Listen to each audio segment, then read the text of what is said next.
Hey, hey, what's up? What's going on? What's going on? So I just wanted to, good morning. What's up? It's 12:31, right? But it's morning somewhere. So, good morning. Uh, Good evening, good afternoon, whatever it is for you.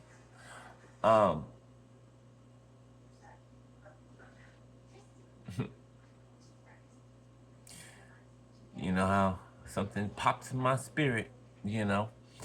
Uh, But I want to come and help somebody out right quick, right? Maybe everybody, right? Or those who are not aware, right? Now, you know how the word says that we are made, right? And created in God's likeness and in his image, right? And the earth is the fullness, the earth is the Lord's and the fullness thereof, right? And we are sons and daughters of the King, right? 111 on the timer. And the king being God, right? And I want to help somebody out here, okay? What the Holy Spirit just told me, right? Y'all know I try to get it while it's fresh, right? Holy Spirit just showed me, right? While I was just sitting there and watching TV, gave me a visual of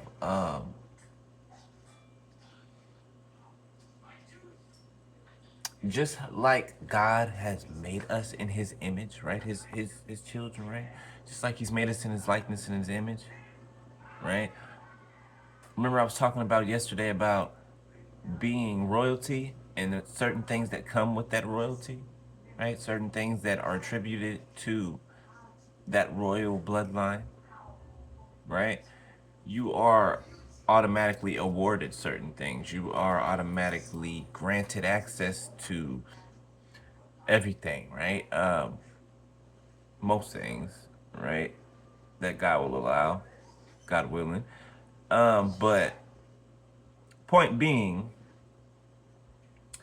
that you possess what God possesses, right? And remember, I was telling you guys that the enemy has to do what is marked out and mapped out for him to do, right? So just like God reveals to his prophets, right, before he does anything, right? Remember, I was telling you Satan has to do the same thing? He's bound by the same rules, the same universal laws, right?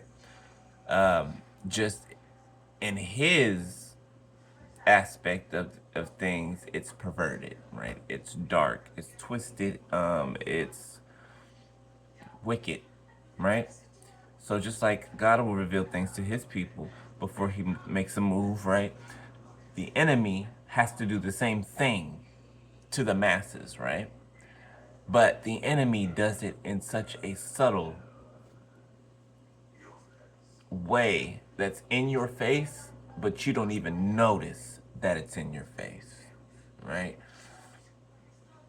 What is it? What's the saying? The greatest trick that the devil ever pulled, right? That Satan ever pulled was to convince the world that he was not real, right? Because if the world thinks that the enemy is not real, then they don't know that they have an enemy that is fighting them, right? So I said all of that to reference and say that just like that description and an example that I just gave you, right? How can I say this? Okay, remember when Satan, right? God mentioned Job to be tried and tested, right? And Satan could do anything to Job except for touch his life, right? And that order was given by God himself, 444 in the timer, right? So it's different in certain aspects, right? But the enemy cannot touch your life, right? The enemy cannot do certain things to you that God does not approve first, right? And the only reason that God would approve of it is if it benefits you, right? And brings glory to Him, right? Otherwise, there's no use for it, okay? So,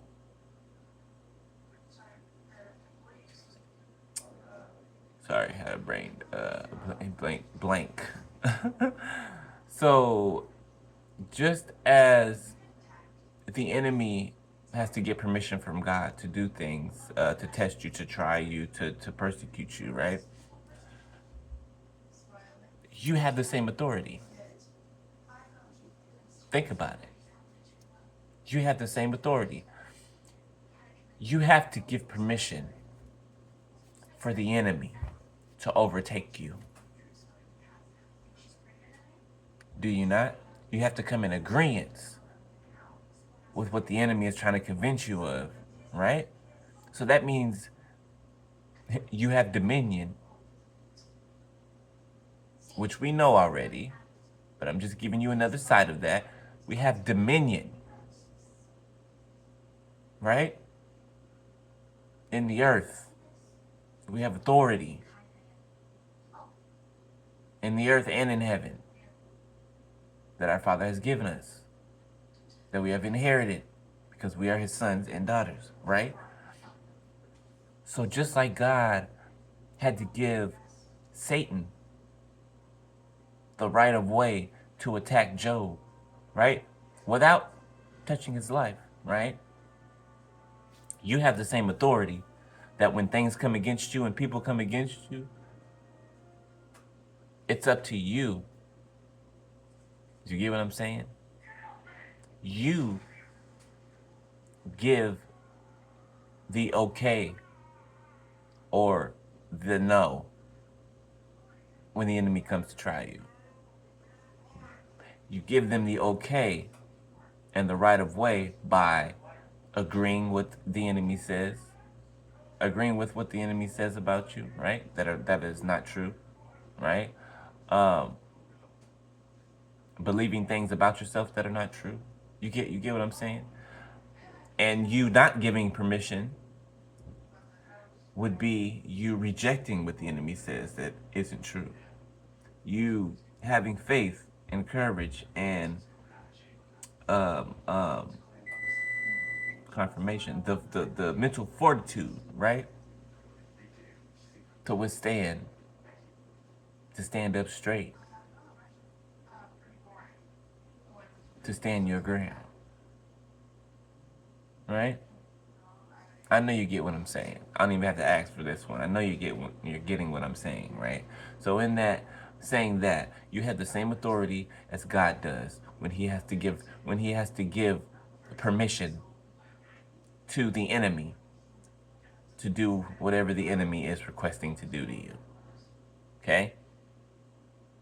You have that ability, that power, that right of passage, being that you are the son and daughters of God, the sons and daughters of God. Right? So think of it as a little perspective change or shift. Okay? You have to give permission to the enemy to mess with you. You have to give permission to the enemy to mess with your life. Okay?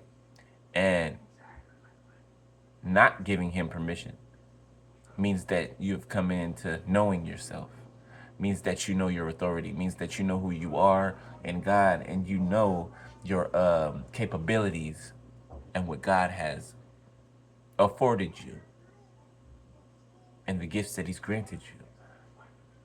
So in knowing yourself, you're sure. In knowing yourself, there's no guessing, right? In knowing yourself, you know who you are.